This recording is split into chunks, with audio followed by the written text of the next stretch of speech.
Дугаар сургуулийн сурагч үеийнгийн дээрлэлтийг өгшүүлдэг хүмүүс нь багш нар өөрсдөө гэж шүүгүүлүүлээ. Хүүхдүүд багштай итгэж нууцаа ар гэрийн амьдралаа ярьдаг ч нууцыг нь хадгалж чаддаггүй байна. Энэ нь эргээд хүүхэд дээрлэлтэд өртөх шалтгаан болдог. За мөн багш нар бие болон сэтгэл санааны хүчирхийллийг санаатай болон санамсаргүйгээр үйлдэж байдгийг сурагч хүндлээ.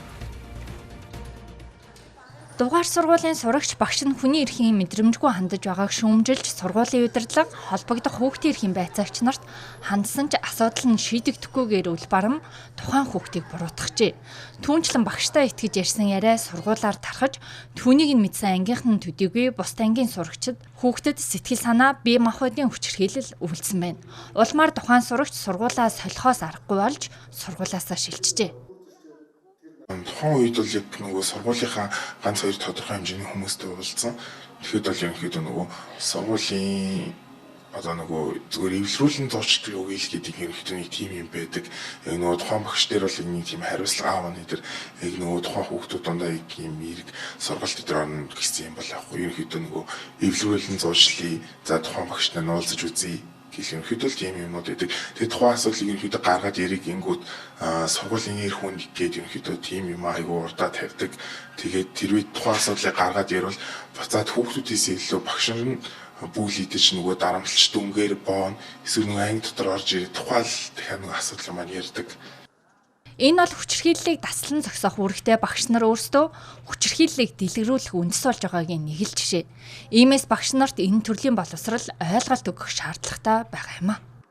Багш нарын өөрсдийг нь зан чанарын сургалтанд суулгаж өөрсдийнхөө эмоц сэтгэл хөдлөлийг хүүхдэд гаргадаггүй байх, хүүхдийг ямагт хайрладаг байх, багш нарын үйлдэлээр хүүхэд зан чанарт суралцж байгаа гэдгийг ойлгуулдаг ийм багш нарыг бэлдэх ёстой. Энэ ажил огт хийгдэхгүй байна. Өөрөөр хэлбэл багш нар зан чанарын сургалтанд суух ёстой, хүүхдүүдэд зан чанарт суурилсан боловсрал олгох ёстой, хүүхдүүдийнхээ эцэг эхчүүдийг хүүхдүүдтэйгээ яаж харилцах тэр зан чанарын ёс суртахууны тэр одоо соён гэгэрүүлэх ажлыг боловсролын ам хийх ёстой.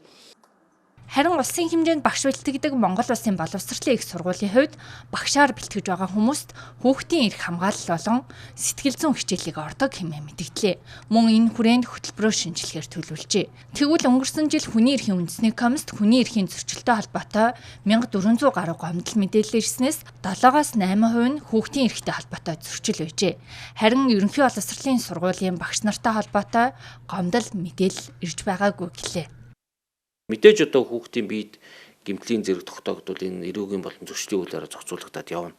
Тухайн хүнд эрүүгийн болон зөрчлийн хариуцлага аль нь үлээгдгийг эрх үхий байгууллага уу, цагдаагийн байгууллага, прокурорын байгууллага бол шалгаад гишүүгээр шийдвэрлэгдэж явдаг.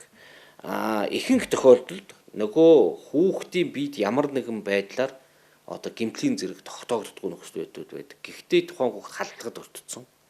Бие махбодоос гадна сэтгэл зүйн асар их дарамтанд орсон. Ийм нөхцөл байдаг учраас тухайн багш ажилтнуудын зүгээс ёс зүйн хариуцлага хүлээх асуудал яригдана. Хүүхдүүд хооронд үлдэгддэг альва хүчирхийллийг зогсоох үүргийг багш нар хүлээдэг. Гэвч энэ үүргээ биелүүлж чадахгүй байна. Хүүхдүүд хүчирхийлэлд өртсөн тохиолдолд эцэг эх, асран хамгаалагч, сургуулийн удирдлага, нийгмийн ажилтан, сэтгэл зүйч харьяа хүүхэд хамгааллын байгууллагынхаа улсын байцаагчид хандаж эрхээ хамгаалуулах боломжтой юм а.